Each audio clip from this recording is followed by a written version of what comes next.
Recent একটা ঘটনা ঘটলো আমাদের রাজ্যে, সেটা হচ্ছে রাজ্যপাল পরিবর্তন হলো। এখানে কি তুমি অন্য কিছু গন্ধ পাচ্ছ? নিশ্চয়ই পাচ্ছি। আপনারা এসআইআর এর সাথে মেলান।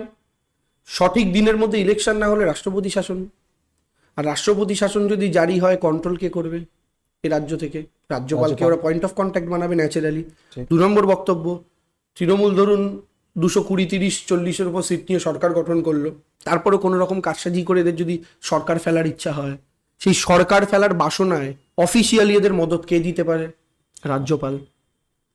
এই জন্য সিভি আনন্দ বোসকে সরিয়ে দিয়ে হঠাৎ করে নিজের একজন চামচাকে পাঠালো। এই চামচা তামিলনাড়ুতে গিয়ে জ্বালিয়ে এসছে। এই চামচা তামিলনাড়ুতে গিয়ে 160টার উপরে বিল আটকেছে তামিলনাড়ুর গভর্নমেন্টের।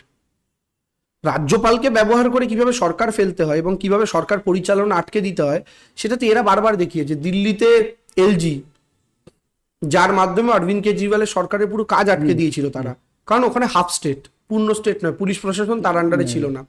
এভাবে তামিলনাড়ু বলুন, কেরালা বলুন, পশ্চিমবঙ্গ বলুন, যেখানে যেখানে বিরোধী সরকার সেখানে সেখানে তারা রাজ্যপালকে ব্যবহার করেছেন। এমনকি মহারাষ্ট্রে রাতারাতি সরকার পরিবর্তনের জন্য রাজ্যপালকে সকালবেলা মুখ ধোয়নি, ব্রাশ করেনি, রাত্রি 3-4টের সময় তুলে নিয়ে গিয়ে শপথ গ্রহণ করিয়েছে। এই জিনিসও তারা করেছে। ফলে রাজ্যপালকে ব্যবহার করা, ইলেকশন কমিশনকে ব্যবহার করা, সিবিআইডিকে ব্যবহার করা, আমাদের যে প্রতিষ্ঠানগুলো যেগুলো নিরপেক্ষতার জন্য মানুষের মর্যাদা কুড়িয়েছিল, সেই প্রতিষ্ঠানগুলোর মেরুদণ্ড এবং হাঁটু ভেঙে দিয়েছে এরা। ফলে লড়াইটা অনেক বৃহত্তর। দুদিন আগে আমাদের মাননীয় মমতা ব্যানার্জি একটি কমেন্ট করে, যেটা অলরেডি এখন ভাইরাল চলছে, সেটা হচ্ছে যে রাষ্ট্রপতি 50 বার আমার 50 বার যেতে হবে। এই বক্তব্যটা নিয়ে কিছু মানুষ নেগেটিভ, ম্যাক্সিমামই নেগেটিভ কমেন্ট করছেন এবং খুব কম সঙ্গে যেখানে পজিটিভ কমেন্ট আমরা দেখতে পাচ্ছি সোশ্যাল মিডিয়ায় ভাইরাল ভিডিওটা যাচ্ছে। তোমার এখানে কি অভিমত? আমি আবার বলছি, কমেন্ট দেখে সোসাইটির পালস বোঝার ভুল আমি অন্তত করি না। আমার শিক্ষা হয়েছে জীবনে। কেমন শিক্ষা হয়েছে আমি আপনাকে পরে বলবো এই আলোচনা চলতে চলতে। তবে তার আগে বলি, এই মুহূর্তে মমতা বন্দ্যোপাধ্যায়ের বিরুদ্ধে গোটা ভারতবর্ষের বিজেপির যে 30টা রাজ্যে সংগঠন, সেই সংগঠন এবং প্রত্যেকটা রাজ্যে তাদের আইটি সেল, সেই গোটা আইটি সেল কাজ করছে এখন শুধু পশ্চিমবঙ্গকে টার্গেট করে।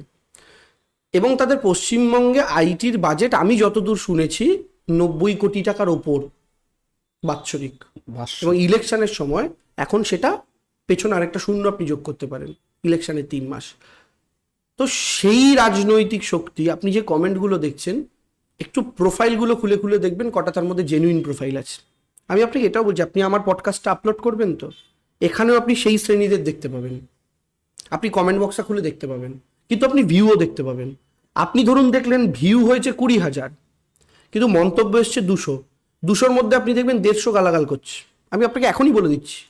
আর যে দর্শকরা এখন আপনারা এটা দেখছে, সেই দর্শকরা এখন শুনতে শুনতে কমেন্ট বক্সটা একবার চলে যান, গিয়ে দেখতে পাবেন।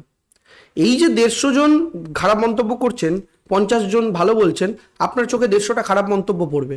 কিন্তু আপনি একবার চোখ বন্ধ করে যদি ভেবে দেখেন, ভিউ কিন্তু 20,000। অর্থাৎ এই 150টা লোককে বাদ দিলেও 19,850 জন চুপচাপ দেখে বেরিয়ে গিয়েছেন কোনো মন্তব্য না করেই। এরা ভোট বাক্সে বিপ্লব করে। সম্পূর্ণ পডকাস্টটি দেখতে অবশ্যই ভিজিট করুন রিপন টক্স ইউটিউব চ্যানেলে।